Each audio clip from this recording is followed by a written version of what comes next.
To fix a router that won't connect to a modem, start by checking the physical connections between the router and the modem. Ensure that the Ethernet cable is securely plugged into both devices and that the cable is not damaged. If you are using a wireless connection, make sure that the wireless settings on the router are properly configured. Next, restart both the router and the modem. This is often the simplest solution to connectivity problems and can resolve issues with the device's communication. Unplug the power cord from both devices. Wait for 30 seconds, and then plug them back in. This will reset the devices and may establish a connection. If restarting the devices does not work, check the modem lights to ensure that it is properly connected to the internet.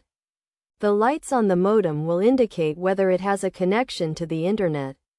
If the lights are not on or are flashing, contact your internet service provider to check for outages or issues with your connection. Check the router settings to ensure that it is configured to connect to the modem. Log in to the router using its IP address and check the settings to ensure that it is set to obtain an IP address automatically.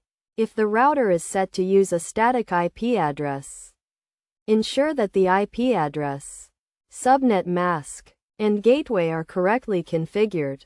If none of these steps resolve the issue, reset the router to its factory settings.